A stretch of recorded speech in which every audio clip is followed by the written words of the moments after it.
Interview process ఎలా ఉంటుందంటే సడన్గా నాకు ఒక కాన్ఫిడెన్స్ అనేది బిల్డ్ అయింది. కానీ నన్నైతే చాలా వెయిట్ చేయమని చెప్పారు. నాకు అసలు ఏం అర్థం కావట్లేదు.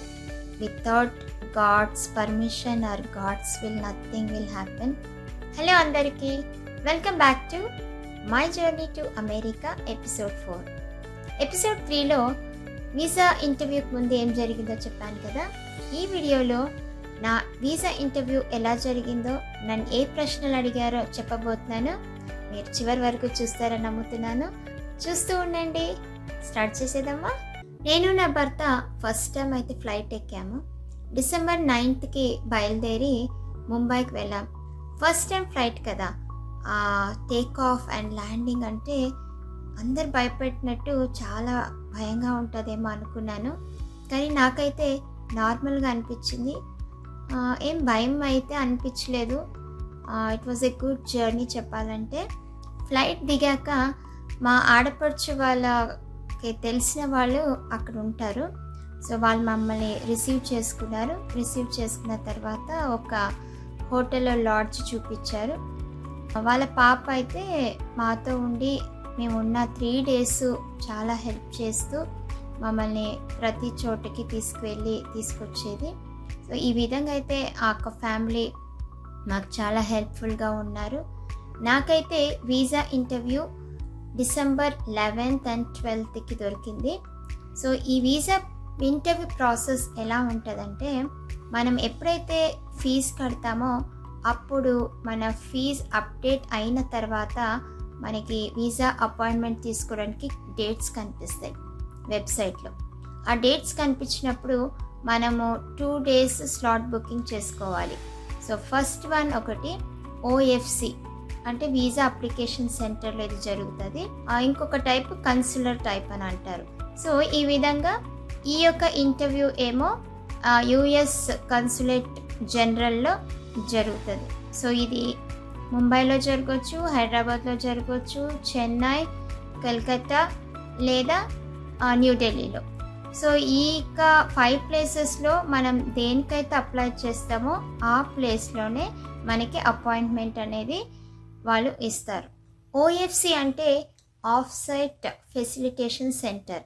సో ఇక్కడ మనము కొన్ని డాక్యుమెంట్స్ చూపించాల్సి ఉంటుంది. ఒకటేమో passport, DS-160 confirmation page, application page, ఇంకా అపాయింట్మెంట్ కన్ఫర్మేషన్. సో ఇవి సబ్మిట్ చేసిన తర్వాత వీటిని చెక్ చేసి అప్పుడు మన ఫింగర్ ప్రింట్స్ తీసుకుని ఫోటోగ్రాఫ్ తీసుకుని నెక్స్ట్ డే మనం వీసా ఇంటర్వ్యూకి వెళ్ళాల్సి ఉంటుంది.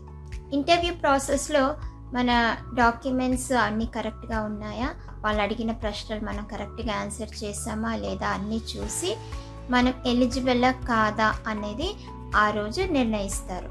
మనం డాక్యుమెంట్ సబ్మిట్ చేస్తాం కదా, అది ప్రతి వీసా మీద డిపెండ్ అవుతుంది. నాదైతే J1 వీసా అంటే ఎక్స్చేంజ్ విజిటర్స్ వీసా. నాకు డిఫరెంట్ డాక్యుమెంట్స్ ఉంటాయి. ఇంకా B1కి డిఫరెంట్, F1కి డిఫరెంట్, ఇలా వీసాని బట్టి డాక్యుమెంట్స్ అనేది మారుతూ ఉంటాయి. సో అవి మనం సబ్మిట్ చేయాల్సి ఉంటుంది. ఈ విధంగా అయితే ప్రాసెస్ అనేది జరుగుతుంది. నాకైతే 11th వీసా అప్లికేషన్ సెంటర్లో ఫింగర్ ప్రింట్స్కి వెళ్ళాలి. నేను మార్నింగ్ నాకు 8:30 స్లాట్. మేము బయలుదేరి అక్కడికి వెళ్ళి క్యూలో నిలబడి తర్వాత ఏ డాక్యుమెంట్స్ ఏదైతే చూపించాలో అవి చూపించిన తర్వాత నా ఫింగర్ ప్రింట్స్ అండ్ ఒక ఫోటోగ్రాఫ్ తీసుకున్న తర్వాత మేము ఇంటికి వచ్చేసాము. వచ్చి నెక్స్ట్ డే అసలైన ఇంటర్వ్యూ కన్సులర్ ఆఫీసర్తో ఇంటర్వ్యూ అనేది జరుగుతుంది. మార్నింగ్ నాకు అది కూడా 8:30 సేమ్ టైం అపాయింట్మెంట్ ఉంది. వెళ్ళిన తర్వాత బయట చాలా పెద్ద క్యూ. అక్కడ డాక్యుమెంట్స్ పట్టుకుని నిలబడితే నెమ్మదిగా కొంతమందిని పంపిస్తూ ఉంటారు. సో లోపలికి వెళ్ళిన తర్వాత మరలా చాలామంది లైన్లో నిలబడతారు. ఇంటర్వ్యూ స్టాఫ్ ఉంటారు. వాళ్ళు మన పాస్పోర్ట్, మన డాక్యుమెంట్స్ ఇవన్నీ చెక్ చేసి డేటాని ఎంటర్ చేసి మన అప్లికేషన్ని రివ్యూ చేస్తారు. ఇదంతా జరిగిన తర్వాత మళ్ళీ ఇంకొక లైన్లోకి వెళ్ళాలి. అది ఏంటి అని అంటే, మనం ఒక్కొక్క లైన్ ఒక్కొక్క వీసా బేస్ మీద ఒక కన్సులర్ ఆఫీసర్ ఉంటారు. ఇది ఒక కాన్ఫరెన్స్ రూమ్. అందులో సెపరేట్ కౌంటర్స్ ఉంటాయి. నంబర్స్ రాసుంటాయి ప్రతి కౌంటర్కి. సో ఆ నంబర్ దగ్గర మా అన్నల్ని వెళ్ళి నిలబడమంటారు. అక్కడికి వెళ్ళి నిలబడిన తర్వాత కన్సులేటర్ ఒకళ్ళ తర్వాత ఒకరికి ఇంటర్వ్యూ అనేది జరుగుతుంది. మన డాక్యుమెంట్స్ అంతా కరెక్ట్గా ఉండి మనం వాళ్ళు అడిగిన ప్రశ్నలకి కరెక్ట్గా సమాధానం చెప్పి కాన్ఫిడెంట్గా అన్నీ చెప్పగలిగితే అది కూడా వాళ్ళు సాటిస్ఫై అవుతే తప్ప మనం వీసా ఇంటర్వ్యూలో పాస్ అవ్వడం అనేది చాలా కష్టం. ప్రతి కన్సులర్ మీద డిపెండ్ అవుతుంది. మనం ఎక్స్ట్రా ఆన్సర్స్ చెప్పినా కానీ లేదా వాళ్ళకి సాటిస్ఫై కాదు లేదా డాక్యుమెంట్స్ మ్యాచ్ అవ్వట్లే మనం చెప్పిన ఆన్సర్ కంటే ఖచ్చితంగా రిజెక్ట్ చేస్తారు. ఖచ్చితంగా వాళ్ళు అడిగిన దానికి కరెక్ట్గా సమాధానం చెప్తూ డాక్యుమెంట్లు ఏదైతే ఉందో అవే చెప్పాలి. అవుట్ ఆఫ్ ది బాక్స్ ఏది చెప్పినా రిజెక్ట్ చేస్తారు. ఇంతకీ నా ఇంటర్వ్యూ ఎలా జరిగిందో చెప్తాను. చివరి దాకా చూడండి. ఎన్ని ప్రశ్నలు అడిగారు, నేను ఏ విధంగా ఆన్సర్ చేశాను, నేను ఎంతసేపు వెయిట్ చేయాల్సి వచ్చింది, ఇవన్నీ వివరంగా చెప్పబోతున్నాను. కాబట్టి చూస్తూ ఉండండి. ఈ ప్రాసెస్ అంతా జరిగిన తర్వాత నేను కూడా ఒక క్యూలో వెళ్ళి కన్సులర్ ఆఫీస్ కౌంటర్ దగ్గర నిలబడ్డాను. ఆ లైన్లో నిలబడిన వెంటనే ఆ ఆఫీసర్ని చూడగానే నాకేంటో లోపల ఐఎమ్ నాట్ హ్యాపీ. నాకు ఏందో భయం అనేది స్టార్ట్ అయింది. మేబీ 1 minute తర్వాత వాళ్ళ అసిస్టెంట్స్ వచ్చి నువ్వు పక్క లైన్లో నిలబడు అని చెప్పారు. పక్క లైన్లో నిలబడిన వెంటనే సడన్గా నాకు ఒక కాన్ఫిడెన్స్ అనేది బిల్డ్ అయింది. అతన్ని చూసిన వెంటనే I think I can pass అన్న ఫీలింగ్ అనేది వచ్చింది. నా ముందు వాళ్ళది ఇంటర్వ్యూ అయ్యింది. నేను ముందరికి వెళ్ళాను. వెళ్ళిన తర్వాత వెళ్ళగానే ఒక స్మైల్ ఇచ్చి గ్రీట్ చేశాను. గుడ్ మార్నింగ్ సార్ అని చెప్పి గ్రీట్ చేశాను. చెప్పిన వెంటనే వాళ్ళు కూడా నన్ను గ్రీట్ చేశారు. తర్వాత నా డాక్యుమెంట్స్ అన్నీ ఒకసారి చూశారు. అంటే మన పాస్పోర్ట్ అవన్నీ ఆల్రెడీ ఇచ్చాము, దాన్ని రీచెక్ చేస్తారు. రీచెక్ చేసి నన్ను ప్రశ్నలు అడగడం స్టార్ట్ చేశారు. ఇంతకీ ఎన్ని ప్రశ్నలు అంటే 3 questions అడిగారు. ఒకటేమో నువ్వు ఏ ఊర్లో జాబ్ చేయడానికి వెళ్తున్నావు, అది ఫస్ట్. సెకండ్ వన్, నువ్వు మీ ఫ్యామిలీని తీసుకుని వెళ్ళట్లేదా అని అడిగారు. థర్డ్ ప్రశ్న ఏంటంటే నీకు ఎంత శాలరీ వస్తుంది అని అడిగారు. ఫస్ట్ 2 బాగానే చెప్పాను. థర్డ్ ఆన్సర్ వచ్చేసరికి నేను డాలర్స్ అంటే 1 yearకి నాది ఆఫర్ లెటర్లో ఏదైతే ఉందో ఆ అమౌంట్ చెప్పాను. వెంటనే ఆయన అడిగిన ప్రశ్న ఏంటంటే మంత్కి నీకు ఎంత వస్తుంది, ఇండియన్ రూపీస్లో చెప్పు అన్నారు. నాకు వెంటనే నాకేం చెప్పాలో అర్థం కాలేదు, చాలా కన్ఫ్యూజ్ అయిపోయాను.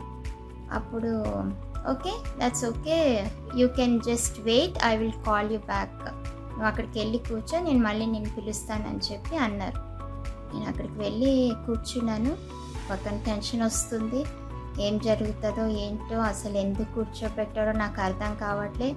బయటేమో నా భర్త నా కోసం వెయిట్ చేస్తున్నారు. నార్మల్గా ఇంటర్వ్యూ ఆ లైన్లో నిలబడి ఇవన్నీ ప్రాసెస్కి 1 or 2 hours పడుతుంది. కానీ ఇంటర్వ్యూ అనేది జస్ట్ ఫ్యూ సెకండ్స్లో అయిపోతుంది. కానీ నన్నైతే చాలా వెయిట్ చేయమని చెప్పారు. నాకు అసలు ఏం అర్థం కావట్లేదు. తర్వాత ఊర్లో అమెరికా నుంచి నా భర్తకి మా అక్క కూడా కాల్ చేస్తుందని చెప్పారు. సో మాకు బయట వాళ్ళకి అసలు ఏం కాంటాక్ట్స్ ఉండవు.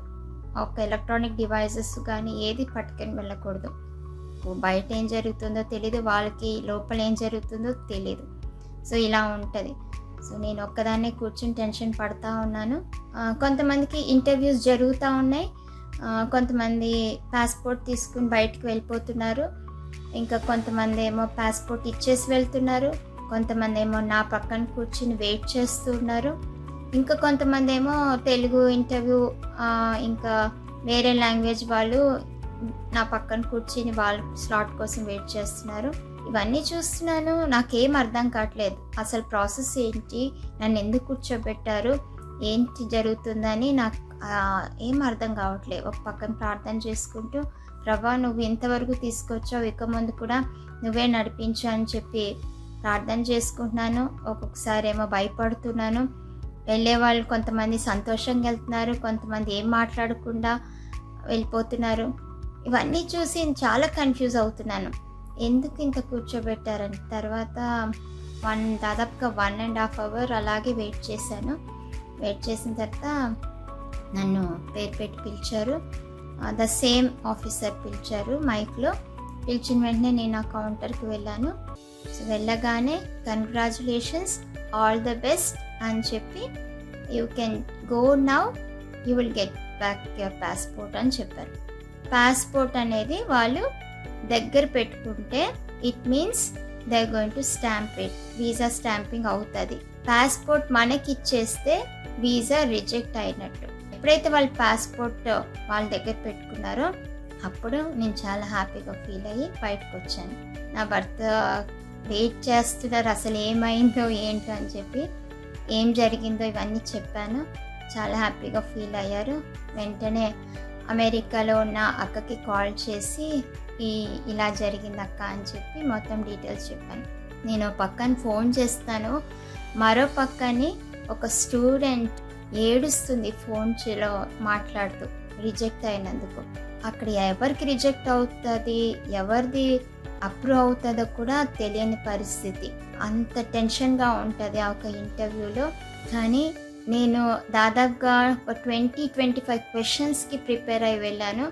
కానీ ఓన్లీ 3 క్వశ్చన్స్ అడిగారు. 3 క్వశ్చన్స్ కూడా it was a general question. ఎందుకంటే ఆల్రెడీ మాకు జాబ్ అక్కడ కన్ఫర్మేషన్ ఉంది కాబట్టి it was smooth and simple questions. So ఈ విధంగా అయితే నా ఇంటర్వ్యూ జరిగింది. కానీ కొంతమందికి చాలా ప్రశ్నలు అడుగుతారు డిపెండింగ్ ఆన్ దేర్ వీసా. ఎక్స్పెషల్గా బిజినెస్ వీసాస్ మీద వెళ్ళిన వాళ్ళు, విజిటింగ్ వీసాస్కి వెళ్ళిన వాళ్ళని చాలా ప్రశ్నలు అడుగుతారని తెలిసింది. బట్ ఎనీహౌ ఇదైతే నా ఇంటర్వ్యూ ఎక్స్పీరియన్స్. కానీ ఆ టెన్షన్ ఉంటుంది చూసారా, అది చాలా చాలా చాలా కష్టం. సమ్హౌ బై గాడ్స్ గ్రేస్ నేనైతే దాన్ని ఓవర్కమ్ చేసి ఇక్కడ దాకా రాగలిగాను. సో ఇదంతా without God's permission or God's will nothing will happen. ఇది నా ఎక్స్పీరియన్స్. సో నేను యాడ్ చేసిన ఫొటోస్ నేను నా భర్త ముంబైలో ఏ విధంగా అక్కడ ఉండి ఏమేమి చేసామో ఆ ఫొటోస్ యాడ్ చేశాను. Hope this video will be helpful for somebody. ఎవరైనా ఫస్ట్ టైం చూసినట్లయితే నా ఛానల్కి సబ్స్క్రైబ్ చేయండి. వీలైతే నలుగురికి షేర్ చేస్తే వాళ్ళకు కూడా ఇన్ఫర్మేషన్ అనేది వెళ్తుంది. So thank you so much for watching. See you in the next video. Bye.